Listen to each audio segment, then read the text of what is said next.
A question that I get asked again and again is, what is your favorite bushcraft and survival knife? The answer depends on what I'm doing.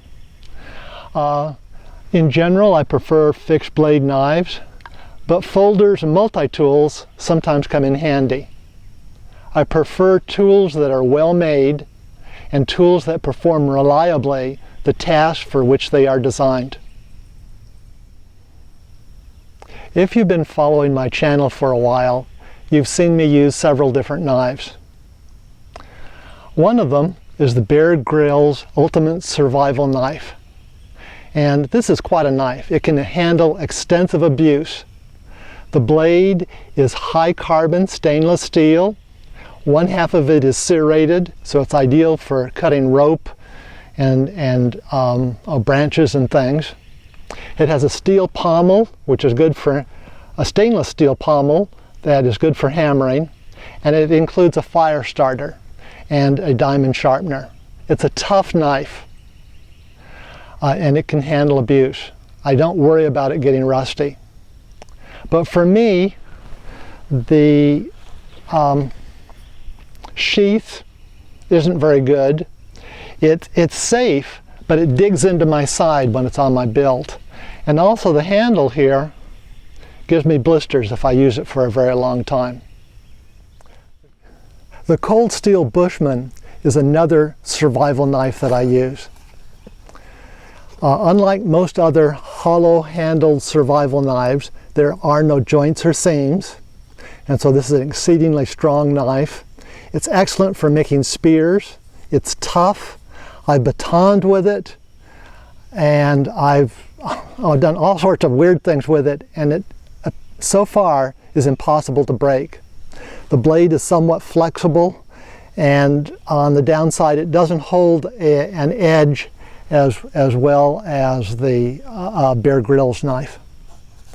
Also, it has a good sheath, and this sheath is actually pretty comfortable to wear.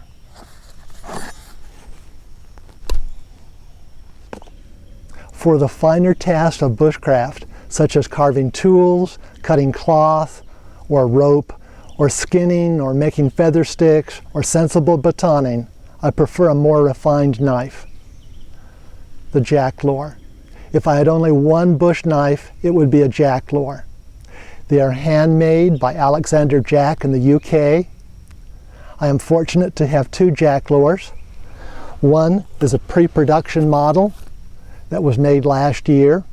You may have seen me using it to shave, baton, start campfires, modify my own sleeping bag. I even made a leather sheath for it. Now, a year later, the Jacklore is even more refined. It comes with a beautiful leather sheath and ferrocerium rod and has many options available, and I'm truly impressed. It's exactly what I ordered. I'm left-handed, so Sandy made me a left-handed sheath with a dangler. I wanted the scales made from American walnut with black fiber liners. And wow, this is exactly a work of art. This is exactly what I ordered. And it feels so good to hold it. The scales can be made from different woods of your choice, and Sandy goes to a great deal of effort to stabilize the wood so that it doesn't shrink over time. Jacklores are razor sharp when you receive them, and to keep the blade sharp, for the most part, I've found it only necessary to strop it with a leather belt. Many handmade blades are beautiful works of art, and most blades can easily be made razor sharp.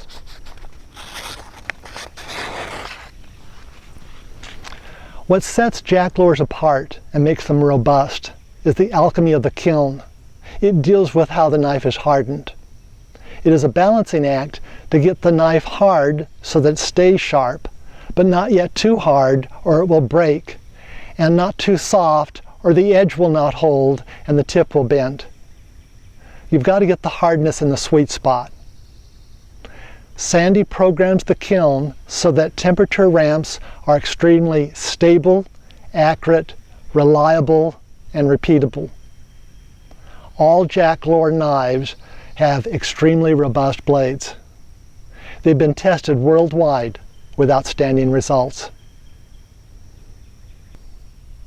If you decide to order a Jacklore, be patient. There currently is a backlog, since the knives are handmade one at a time. In my opinion, they are worth the wait. I'm fully pleased with my new Jacklore. If you can't wait, I suggest my favorite commercial bushcraft knife, the Mora Robust. You may have seen me using this in a recent video carving eating utensils. This knife performed fantastically well. Mora knives are well known for superior quality and low cost. The Mora Robust is a great example of a good budget item with outstanding quality. This one only cost $16. It comes with a well-designed sheath. I like several things about the sheath. There's a little knob so you can usually push the knife out with your thumb. There's a drain hole at the bottom of the sheath. And then there's a knob here on the top of the sheath so that you can attach several sheaths to each other so you can carry several Mora knives on your belt at the same time. Outstanding little knife. Well, what I want to do now is do a direct comparison of the Mora Robust to the Jacklore. So come a little closer. I want you to see this up close. Okay, this is a piece of hard oak.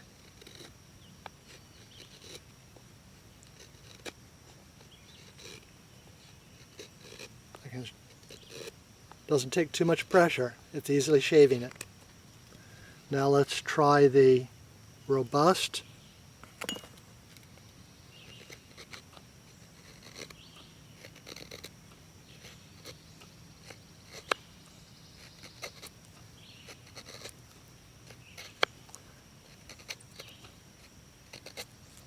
Those peelings are very nice with the Robust. Now back to the Jacklore.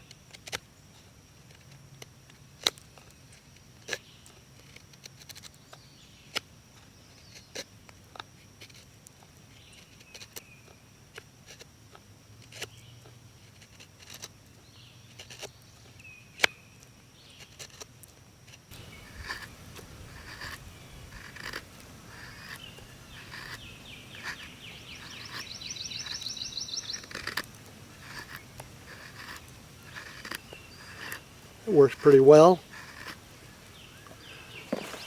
Back to the Jacklore.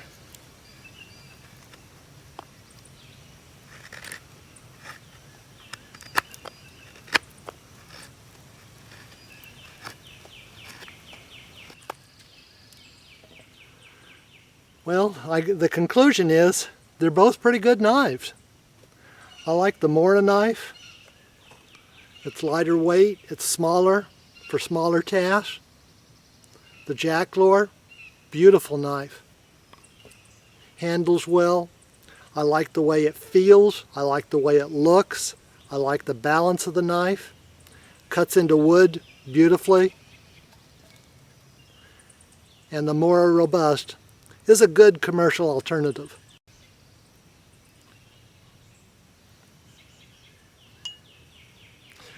Well, I'm getting hungry. I think I'm going to use this feather stick wood to light a little fire, and maybe I can find something to eat around here.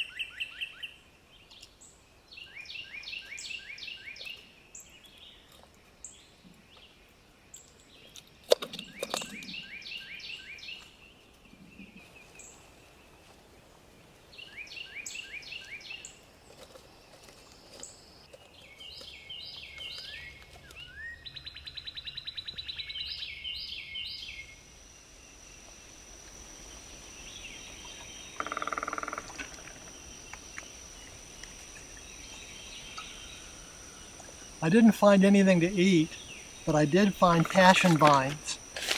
And passion vine leaves make an excellent tea. It's a relaxation tea. Usually the leaves are dried, but you can also make tea out of them fresh. The Native Americans also smoked dried passion vine leaves.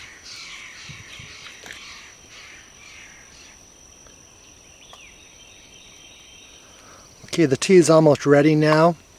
The water should be a light green color. This is a very relaxing tea.